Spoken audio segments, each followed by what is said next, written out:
the way that these are titled, they're telling me that it's bad still. And I'm not saying that it's not bad, but I just have the strangest feeling that it's not for the reasons that they think it is. No matter how much Disney and Marvel try to bribe and manipulate every statistic, She-Hulk was not a success. And if it gets a second season, it will be simply because of Marvel's continued desire to show disdain towards their own fan base. So in this video, we're going to talk about why She-Hulk sucks. What genre in particular is She-Hulk? I personally think it's a sitcom. Like, I would classify it as a sitcom. It's more trying to be slice of life lawyer show. I think that's what it's trying to go for, and I think it does miss. She-Hulk, or Jen, right off the bat comes off as dismissive, self-obsessed, and immature. Just trying to show you how it's done. I'm shown. She complains about not being respected by her male peers in her field of expertise, but then turns around and completely marginalizes Bruce's experience as a Hulk and is already convinced of her own superiority despite being a Hulk for a couple of hours. She completely lacks any humility and can't even consider that maybe, just maybe, Bruce could teach her something.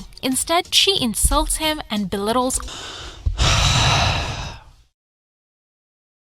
Do you know what character arc is? Do you know what a character arc is? Are you aware of character arcs? The thing is, what you're talking about right now is the first episode of the show. What you're describing are her opening flaws. That's a new character. They've got a problem with the way that they interact with the world that needs to be adjusted. Do they adjust it?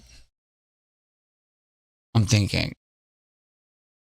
I think she does a little bit. Yeah, right? Right? What did she learn? It's family. She likes Daredevil. And what did she learn? Yeah, I don't even remember. No, she needed to write her own story, right? It was something like that because she broke out the fourth wall. But I really liked the end, and I like Marvel, so it was still cozy, warm inside my tummy. Overemphasizes her own status as a female victim all the time.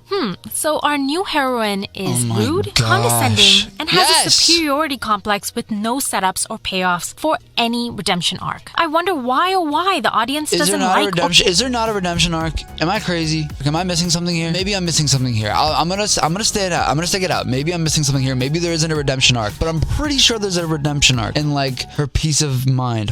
I can't connect. And in later episodes, it only gets worse. With the diverse set of writers, the best these women could come up with were these terrible characters. These women are all obsessed with each other's clothes, putting each other down, or showing each other up, or generally just being drunk idiots. This isn't really a criticism of the show. It's more a criticism of what she thinks is a redeemable quality, right? Like, I'm not saying that the stereotypes that she claims are being shown here aren't annoying and seen often in film, but I also think it's genuine. It felt genuine, at least. It was bad. For sure it was bad.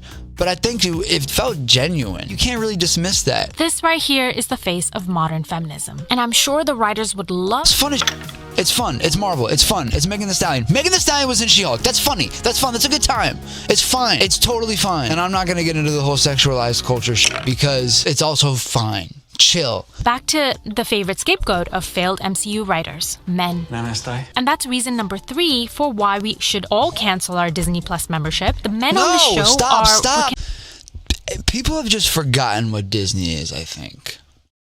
What do people want from Disney? What do people want from Disney? What do they want? What do they want that they're not getting from Disney? Oversaturation? Fine. Cool. Have it. I'll give that to you. That's worth a lot. That's worth a lot coming from me. I'm worth a lot of knowledge and gold. What I want to talk about is why Disney can't be silly. A lot of the characters in this are silly, and that's like known out the gate. They're silly. They're wacky. They're little wacky guys, and that's fine. There's some characters in Ant-Man that are wacky. Bring in some wacky characters. Y'all liked Werewolf by Night. That's a wacky old lady. I tell you what. Y'all liked that. What's wrong with that? Other than it's got good writing and this doesn't. That's probably what it is. It's what it is. It's what it is. Meet guy who calls a woman a specimen. What a specimen. Meet guy who would literally rather die than have a difficult conversation with a woman. Meet guy who doesn't understand the definition of alone. I hate to see 2 stunning women sitting all alone. She's naming a lot of stereotypes. I can't argue with that. I can't argue with that. If that's something that annoys her, that's something that annoys her. And to have Marvel be at the position that it's at in culture, and to have it hit that many stereotypes that she's naming, that I'm like, I guess, gosh, when you put it in order like that, that's interesting. That I can understand that being annoying to somebody. But it's clear that this is how the writers view men, as chauvinistic, narcissistic, dismissive idiots who are really only interested in sex or Jen's blood. And I guess the first... That's not true. That hot guy was really nice. The guy that was like really, really hot, and he was light-skinned, he had the blue eyes. He was put off by the fact that it was like someone else that he didn't know. He was trying so nice to put her down. I felt bad. He's like, listen, in that form, you're not my type. And he felt lied to. He felt cheated. I can get down with that. But I definitely see what she's saying about what they're saying about all the chauvinistic men. It had a lot. It had a lot. And that's kind of what the show was divulging to with the end piece. I think it had good men too. I liked the assistant guy, Wong. I liked the big other Hulk guy. You know what I'm saying? A lot of people and a lot of men hate the show. And is it any wonder? The men on the show are absolute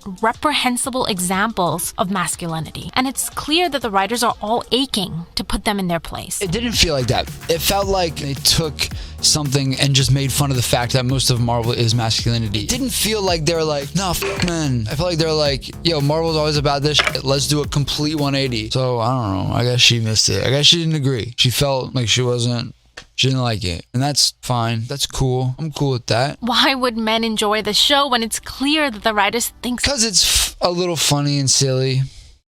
That's why. And she bad. So ill of them. The character of She-Hulk was not really treated with respect as a proper character with edges and shadows. But I mean, like, isn't it like that, like, classic sitcom Amanda Bynes? Like, they're kind of a klutz. They're kind of dopey. Every sitcom character, guy or a girl, that's fine. That's fine. rather as a caricature. And they even said, like, this is going to be like a lawyer show. Turned into a dark fantasy for the writers to repeatedly dunk on men. And then they turn around and go after Jen refuses to become a superhero, calling the Avengers narcissists. That is for billionaires and narcissists and adult orphans for some reason. It's amazing that the rest of the show is about her dating life, her name, and her struggles with acquiring clothing. And yet, she views the willingness to serve people and the world as narcissistic. Oh my, just stop. You know what you're doing. You know what you're doing. Please, let Jen Walters just live. Chill. I know people suck,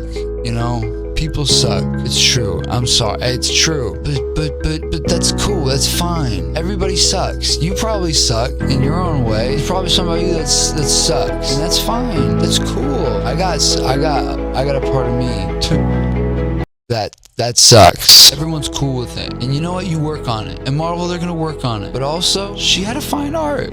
She came around and she trusted the men in her life. I think. I really don't remember. She remains flat and uninteresting, achieving her happy ending by speaking to the manager and making sure everyone is arrested. But the final and most crucial reason for the failure of this show is the worldview the writers and creators have laid out in front of us. There is nothing heroic, nothing aspiring or inspiring. Instead, it's actually pretty bleak, since the men are tools and the women are vapid. And it's clearly how the writers truly think about the world we live in. No, it's not. No, it's not. It's a joke. It's funny. No, it's not. It's funny. It's a funny thing to be a part of. How are you missing this? How? How are you missing this? This doesn't make any sense. 9 episodes of constant finger wagging at men. And you know what? It could have at least worked out if it was even a little bit funny. You're right, though. You're right about that. It wasn't funny. But you know what they're trying to do. You know they're trying to be funny. You know that. And it wasn't funny a lot of times. But now there are sitcoms. It doesn't need to be perfect, but it was at least like it had its moments. And the last couple episodes, the editing was a lot better. Cut it a little slack. But you're right. It wasn't funny. I like that video. Go subscribe to Baggage Claim.